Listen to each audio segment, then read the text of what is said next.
नमस्कार दोस्तों, एक बार फिर से स्वागत है आपका तकरीर अकाडमी मुरैना में। आइए हम आज के करंट अफेयर के प्रश्नों को देखते हैं। शुरू करते हैं। पहले कल का जो मोस्ट प्रश्न थे, पहले उनका एक बार रिवीजन करते हैं। पहला क्वेश्चन है, प्रधानमंत्री नरेंद्र मोदी ने गंगा एक्सप्रेसवे का शिलान्यास हाल ही में कहाँ किया है? तो ये उत्तर प्रदेश के शाहजहांपुर में किया है। नेक्स्ट क्वेश्चन है, अंतर्राष्ट्रीय मानव एकता दिवस ये कब मनाया गया है? तो यह हाल ही में 20 दिसंबर को मनाया गया है। नेक्स्ट क्वेश्चन, किस राज्य सरकार ने हिंदी, उर्दू, अंग्रेजी त्रिभाषी भूमि पासबुक जारी करने का फैसला लिया है? तो ये जम्मू कश्मीर गवर्नमेंट के द्वारा यह फैसला लिया गया।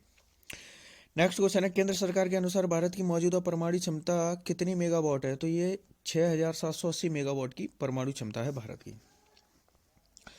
नेक्स्ट क्वेश्चन है, इंडियन न्यूज़पेपर सोसाइटी के अध्यक्ष हाल ही में किसे नियुक्त किया गया है? तो ये मोहित जैन को नियुक्त किया गया है। नेक्स्ट क्वेश्चन है, हाल ही में आए जो सुपर टाइफून राय ने किस देश को सर्वाधिक प्रभावित किया है? तो ये फिलीपींस देश को इसने प्रभावित किया है। नेक्स्ट क्वेश्चन है, BWF वर्ल्ड चैंपियनशिप के फाइनल में पहुंचने वाले प्रथम भारतीय खिलाड़ी कौन बन गए? तो किदाम्बी श्रीकांत बन गए। नेक्स्ट क्वेश्चन है, हाल ही में दिव्यांगों के लिए जॉब पोर्टल रोजगार सारथी किसने लॉन्च किया है? तो ये केंद्रीय मंत्री नितिन गडकरी के द्वारा ये लॉन्च किया गया है।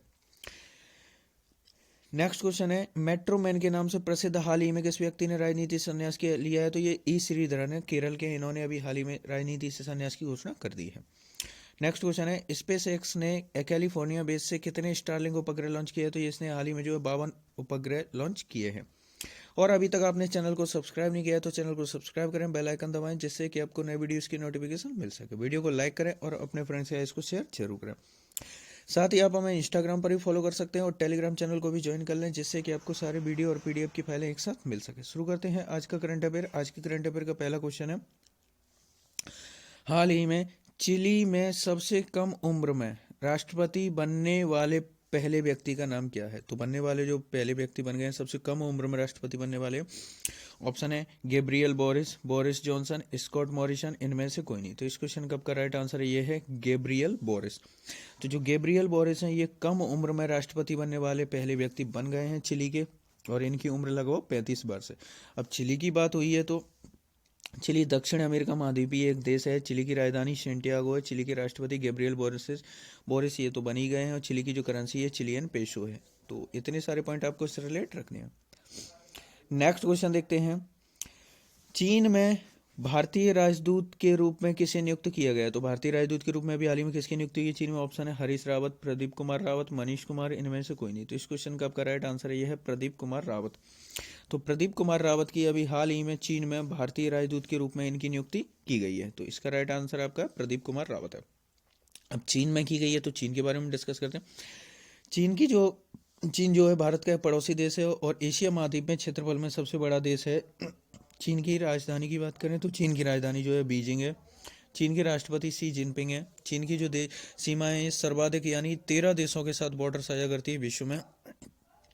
चीन से जो है भारत के 5 राज्यों की सीमा लगती है। चीन ने अभी हाल ही में जो है मैग्लेव ट्रेन का सफलतापूर्वक परीक्षण किया है, और विश्व में सबसे ज़्यादा ई कचरे का जो उत्पादक देश है ये भी चीन है, सबसे ज़्यादा ई कचरे का उत्पादन करता है। नेक्स्ट क्वेश्चन देखते हैं, BBC द्वारा वर्ष 2021 में किसे सर्वश्रेष्ठ 2021 में सर्वश्रेष्ठ खेल हस्ती चुना गया? तो कौन किसे चुना गया? ऑप्शन है Emma Raducanu, Cristiano Ronaldo, Lewis Hamilton, इनमें से कोई नहीं। तो इस क्वेश्चन का आपका राइट आंसर ये है एमा रादुकानु। तो जो एमा रादुकानु इनको 2021 का सर्वश्रेष्ठ खेल हस्ती के रूप में इनको चुना गया है। अदर ऑप्शन देखें तो जैसे जो क्रिस्टियानो रोनाल्डो हैं, ये क्रिस्टियानो रोनाल्डो ये आपको पता है 2021 के ये सबसे ज़्यादा कमाई करने वाले फुटबॉलर बने। लुइस हैमिल्टन की बात करें तो लुइस हैमिल्टन को अभी हाल ही में नाइटहुड की उपाधि से सम्मानित किया गया है ब्रिटेन में। तो यूएस ओपन चैंपियन है ये, यूएस ओपन चैंपियन है एमा रादुकानु। इनको अभी हाल ही में सर्वश्रेष्ठ खेल हस्ती के रूप में चुना गया है। नेक्स्ट क्वेश्चन देखते हैं हम, जोमो सूप किस देश से संबंधित है जिसे यूनेस्को द्वारा हाल ही में विश्व सांस्कृतिक धरोहर में शामिल किया है? तो विश्व सांस्कृतिक धरोहर में शामिल किया है ये किस देश के हैं? ऑप्शन है अमेरिका, रूस, हैती, इंडोनेशिया। तो इस क्वेश्चन का आपका राइट आंसर ये है हैती। तो जो हैती देश के हैं जोमो सूप, ये जिनको अभी हाल ही में विश्व विरासत सूची में इनको शामिल किया गया है हैती। अब हैती की बात हुई है तो हैती के बारे में देखते हैं। तो हैती एक उत्तर अमेरिकी महाद्वीप देश है। हैती के जो राष्ट्रपति एरियल हेनरी है। अभी कुछ ही समय पहले बात की जाए तो जो हैती के जो राष्ट्रपति थे यहाँ पर इनकी हत्या कर दी गई थी, जिसके बाद इसके जो दूसरे राष्ट्रपति एरियल हेनरी चुने गए। हैती की राजधानी ये पोर्ट ओ प्रिंस है। हैती की जो करेंसी है हैतियन गौरदे है। नेक्स्ट क्वेश्चन देखते हैं हम। भारत का कौन सा राज्य कोविड-19 का 100% टीकाकरण करने वाला भारत का पहला केंद्र शासित प्रदेश बन गया? तो भारत का पहला यूटी बन गया। ऑप्शन है अंडमान निकोबार, दिल्ली, लद्दाख, हिमाचल प्रदेश। तो इस क्वेश्चन का आपका राइट आंसर ये है अंडमान निकोबार। तो अंडमान निकोबार जो है ये 100% वैक्सीनेशन करने वाला जो है भारत का पहला यूटी बन गया है। और राज्य की बात की जाए तो राज्य का जब नाम आया था तो ये हिमाचल प्रदेश जो अपनी वयस्क आबादी का टीकाकरण करने वाला पहला राज्य बना था, और यूटी की बात आ रही है तो ये अंडमान निकोबार बन गया है। अंडमान निकोबार की बात की जाए तो ये केंद्र शासित प्रदेश ये पता है। तो जैसे अंडमान निकोबार में यहाँ पर उपराज्यपाल हैं, तो ये उपराज्यपाल वर्तमान कौन है? एडमिरल डी के जोशी। एडमिरल डी के जोशी जो यहाँ के जो वर्तमान में उपराज्यपाल है। अंडमान निकोबार की जो राजधानी है पोर्ट ब्लेयर है। कौन सी है? Port Blair. अंडमान निकोबार में लगभग 500 अंडमान निकोबार आपको पता ही है कि जो भारत में दो मुख्य द्वीप समूह हैं। एक आपका लक्षद्वीप है और दूसरा आपका अंडमान निकोबार है। तो जो अब इसमें से जो अंडमान निकोबार में इसमें 572 द्वीप आते हैं, लक्षद्वीप में यहाँ पे इसमें 36 द्वीप आते हैं। इसकी बात की जाए तो जो लक्षद्वीप है ये कहाँ पर स्थित है? तो लक्षद्वीप ये अरब सागर में स्थित है। और अंडमान निकोबार की बात की जाए तो अंडमान निकोबार जो है आपका बंगाल की खाड़ी में स्थित है। अंडमान निकोबार जो है ये म्यांमार के कोको द्वीप से कोको जल संधि के द्वारा अलग होता है। तो इतने पॉइंट आपको इससे रिलेट रखने हैं। नेक्स्ट क्वेश्चन देखते हैं।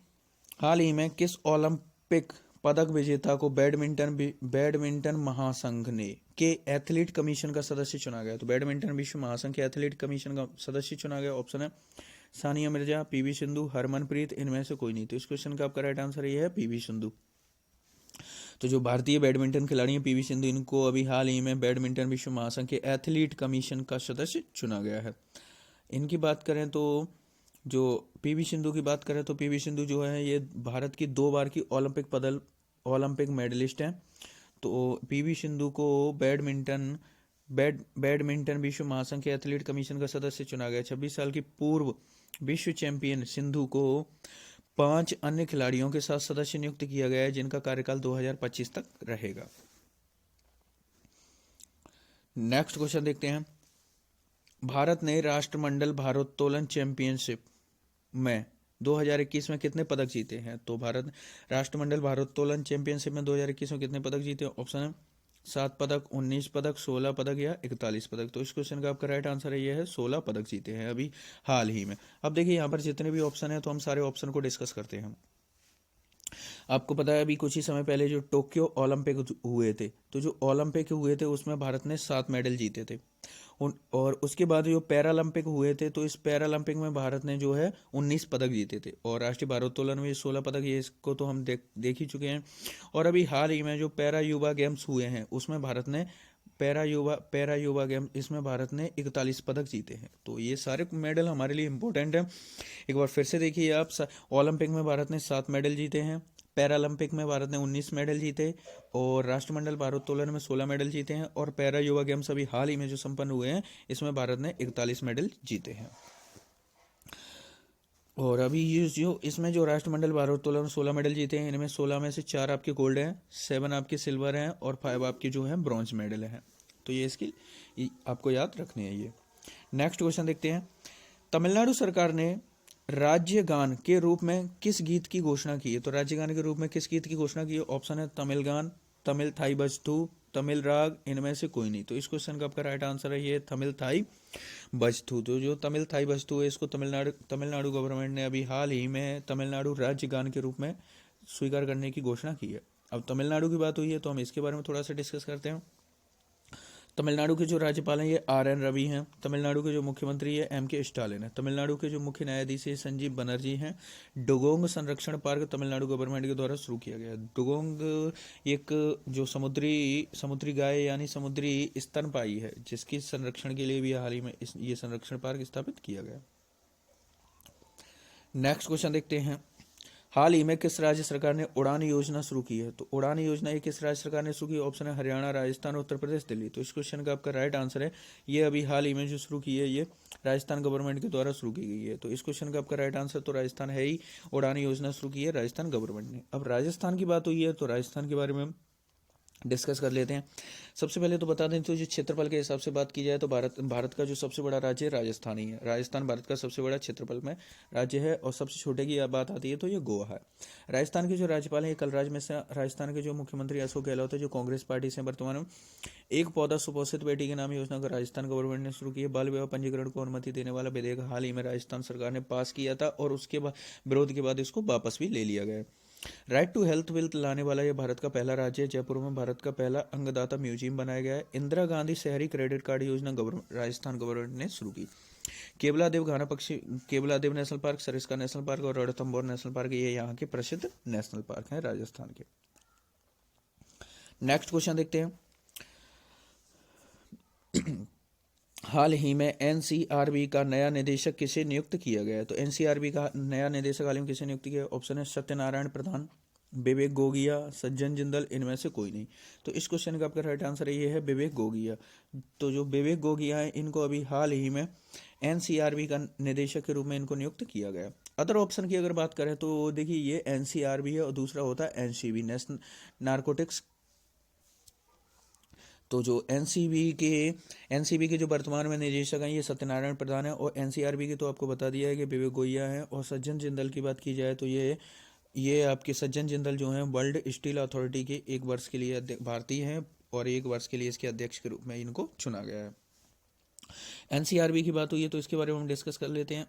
एनसीआरबी की जो स्थापना ये 11 मार्च 1986 को हुई थी। कब हुई थी? 11 मार्च 1986 को हुई थी। इसका मुख्यालय दिल्ली में स्थित है। इसके वर्तमान अध्यक्ष तो हम देख ही चुके हैं, विवेक गोगिया नहीं, विवेक गोगिया बन गए हैं। अब आपका कल का सवाल था, हाल ही में भारतीय स्पर्धा आयोग ने किस ई कॉमर्स कंपनी पर 200 करोड़ का जुर्माना लगाया? तो ये अमेजोन पर लगाया गया। किस पर? अमेजोन पर जो है भारतीय स्पर्धा आयोग ने 200 करोड़ रुपए का जुर्माना लगाया। जुर्माने की बात हुई है तो अभी कुछ ही समय पहले कुछ बैंकों पर भी लगाया गया है, जैसे कि आरबीआई ने जो है एसबीआई पर भी अभी जुर्माना लगाया था 1 करोड़ का, और एसबीआई पर जुर्माना लगाया था 1 करोड़ का, और जो पेटीएम पर इस पर भी आपका 1 करोड़ का जुर्माना लगाया था आरबीआई ने। और अभी हाल ही में जो है पीएनबी पर लगाया गया और पीएनबी पर जो है आपका 1.8 करोड़ रुपए का जुर्माना लगाया है। तो ये इन चीज़ों को भी आपको याद रखना है। अब आपका आज का सवाल है, हाल ही में गेल यानी गैस अथॉरिटी इंडिया लिमिटेड ने किस राज्य में बायो एथेनॉल संयंत्र स्थापित करने के लिए समझौता किया है? तो आपका निम्न में से जो भी राइट आंसर हो उसे आप कमेंट बॉक्स में लिखिए और डेली बोलते हैं आपसे डिटेल के साथ लिखा कीजिए, क्योंकि जो चीज़ आप लिख देते हो वो चीज़ आपको एक लंबे समय तक याद भी बनी रहती है। साथ ही वीडियो पसंद आया तो वीडियो को लाइक करें, चैनल को सब्सक्राइब करें और अपने फ्रेंड्स के साथ इसको शेयर जरूर करें।